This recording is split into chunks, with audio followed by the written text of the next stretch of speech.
Boa tarde, pessoal. O meu nome é Luciano França. Eu sou aluno de filosofia da Unirio e sou pesquisador. A minha pesquisa é na área de filosofia da cultura brasileira e estética, né? O tema que eu abordo é o meme e seus impactos filosóficos, as reflexões filosóficas que a gente pode fazer sobre ele. Quando eu comecei a fazer essa pesquisa, eu fui me deparando com algumas coisas. Por exemplo, o meme partiu da biologia. Eu achei isso muito interessante.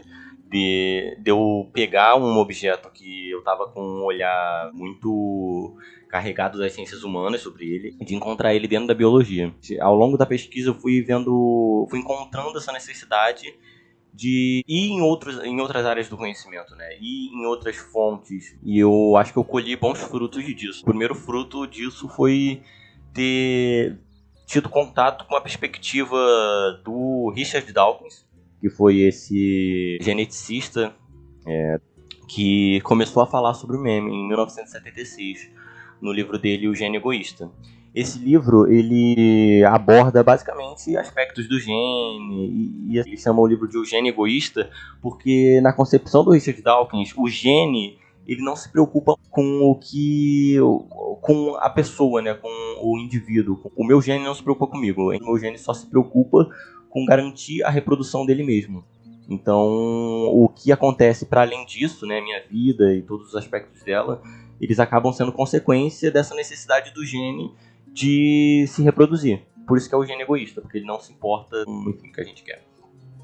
E ele acaba dizendo que o meme, ele tem essa mesma característica, que é a de se reproduzir independente do sujeito, né? Ele se reproduz quase como se fosse um vírus. A internet para o meme foi um grande marco, mas foi tão marco quanto para a própria humanidade, no sentido de que a humanidade existia antes da internet e o meme também existia antes da internet. Tanto que quando ele foi abordado pela primeira vez foi em 1976. Ele batiza, né, o meme, ele dá esse nome para ele, e foi até uma coisa que deu para fazer um link muito grande com a perspectiva platônica e aristotélica, né, da estética, porque a palavra meme vem da palavra mímima ou mímese, e essa palavra significa imitação, né?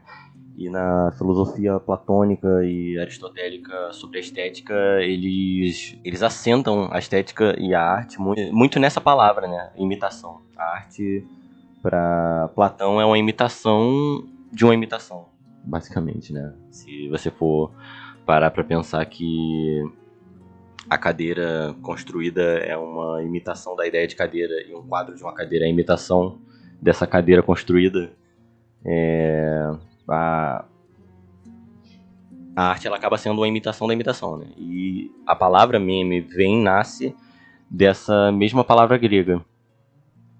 Mas ao mesmo tempo, quando o Dawkins ele fala de meme, né, ele não está falando nem da mímese platônica, né, e nem está falando do meme contemporâneo digital que a gente concebe.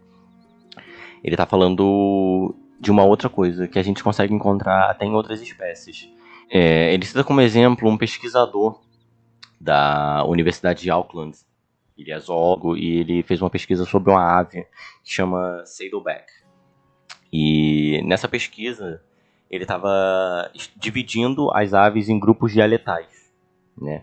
E dentro dessas observações ele conseguiu perceber que as aves elas não nasciam com os cantos, né, do grupo que elas faziam parte.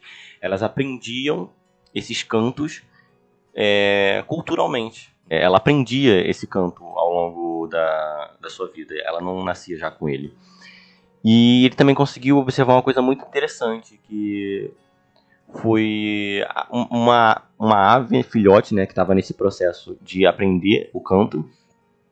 E ela aprendeu um canto errado, ela escutou um canto errado. Na verdade, os cantos, eles nascem a partir desses erros de interpretação. E ele chamou isso de mutação cultural.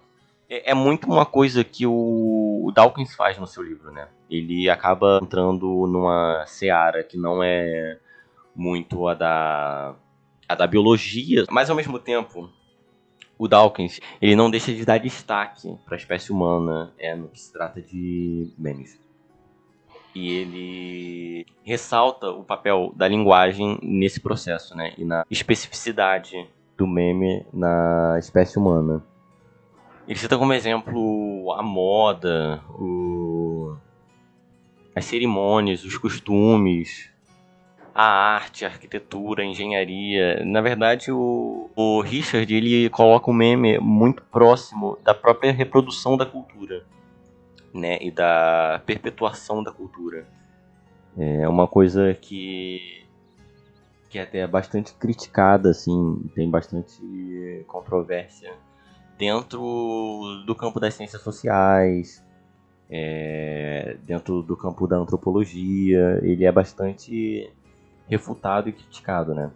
Só que, mesmo assim, o próprio Richard, numa edição do Gênio Egoísta, ele diz que não pretende, né? Não tá querendo fazer uma definição da cultura humana, mas que ele fazia uma interpretação sobre um aspecto que ele traçou um paralelo, né, com a forma que o gene se perpetua.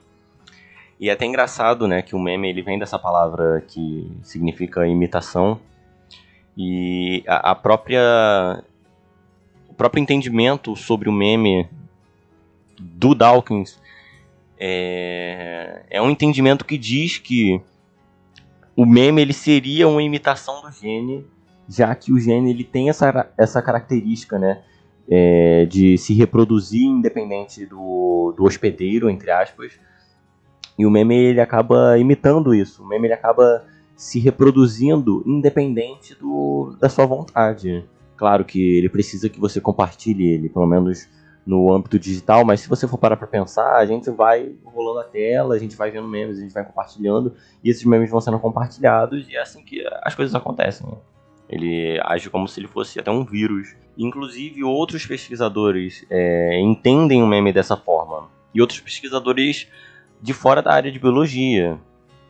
Tem um exemplo de uma psicóloga inglesa que chama Susan Blackmore, que ela entende o meme como se ele fosse um parasita, né, que procura um hospedeiro para se reproduzir.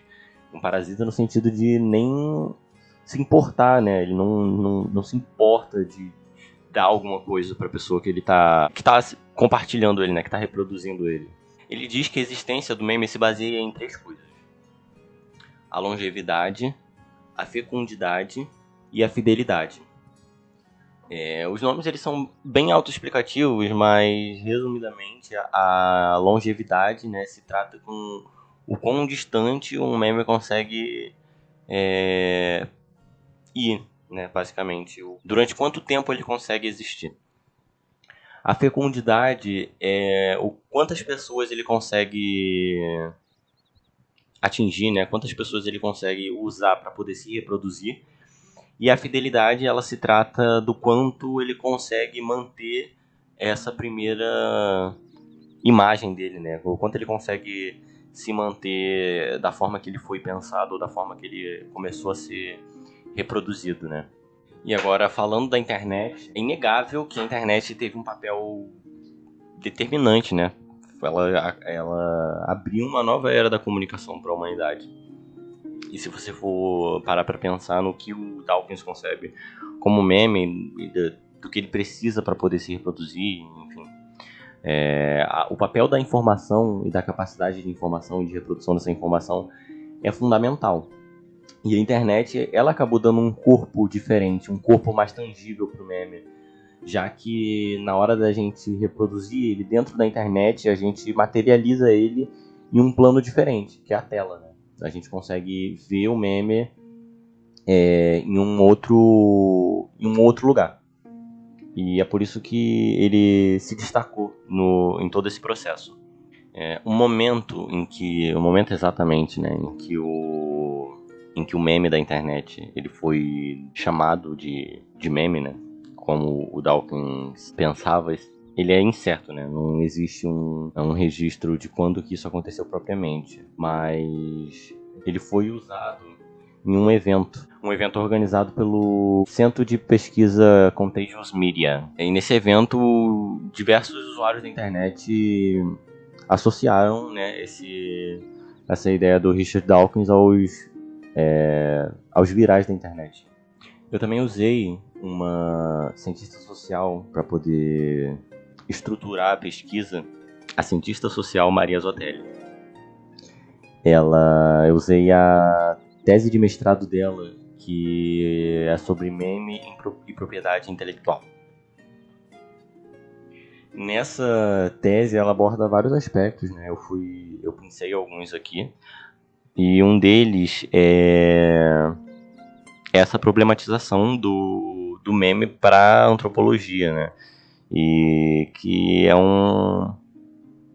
não é razoável usar uma coisa, né, uma única palavra, memes, para poder explicar uma coisa tão complexa como a cultura humana.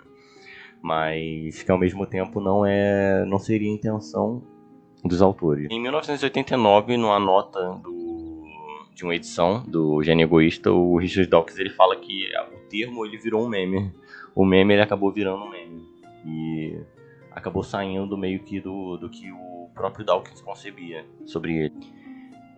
Mas para além, né, das problematizações antropológicas que a gente consegue fazer dos memes, como o Richard Dawkins pensa eles, né, a gente tem que levar em consideração que ele pensou, né, sobre isso em 1976, é um tempo razoavelmente, consideravelmente distante do que a gente está vivendo agora, enfim. E eu penso que, tal como a arte, né, não tinha um corpo como ela tem agora, ela não tinha esse corpo na época grega, né, quando Platão e Aristóteles se debruçavam sobre ela, o corpo dela ela foi se moldando ao longo da história. E inclusive com a ajuda, né, com a ajuda desses pensadores. Eu acho que um meme, na época do Dawkins, ele ainda não tinha esse corpo definido, e nem acho que naquela época ele definiu o corpo, mas ao mesmo tempo ele deu pistas de para onde olhar, né? E eu achei muito importante isso partir do campo da biologia, porque ele usou as ferramentas que ele tinha, ele usou os comparativos que ele tinha, como por exemplo a genética, né? O gene, como o gene funciona. É uma ótima forma de observar esse objeto, claro que é uma forma limitada para todo o campo das ciências humanas, mas ao mesmo tempo é uma outra forma de chegar até uma questão, né? E a gente consegue ver essa questão se desenvolvendo ao longo da nossa história. O entendimento do meme ele parte de uma concepção biológica, né, sobre o funcionamento do gene, só que dentro de um âmbito cultural, entendendo, né, que a cultura ela funciona de uma certa forma. A gente consegue fazer comparativos entre um âmbito do ser humano e outro, né? As coisas não estão tão divididas assim. Não existe o ser humano não ser bio, psico e cultural separadamente. Ele é biopsicocultural, ele é essa contradição dentro de si. Ele é tudo isso ao mesmo tempo. Essa concepção do meme do Richard Dawkins é uma reafirmação de que o ser humano ele é múltiplo e que é muito difícil fazer essa separação. E que eu diria que é impossível. Não tem como você isolar um aspecto do ser humano e dissociar ele de todos os outros. E se a gente entender o gene como a vida, o meme ele acaba sendo uma arte da vida, porque os gregos, falando aqui mais de Platão e Aristóteles, que reconhecem a arte como uma imitação, a gente percebe que o gene ele acaba sendo imitado pelo meme, né? Os mecanismos de se reproduzir e as formas que ele se reproduz, só que eles fazem isso em diferentes âmbitos da vida humana. O gene no âmbito biológico e o meme no âmbito cultural, né? Eles utilizam os mesmos mecanismos para se reproduzir e para reproduzir, enfim, as suas características, né?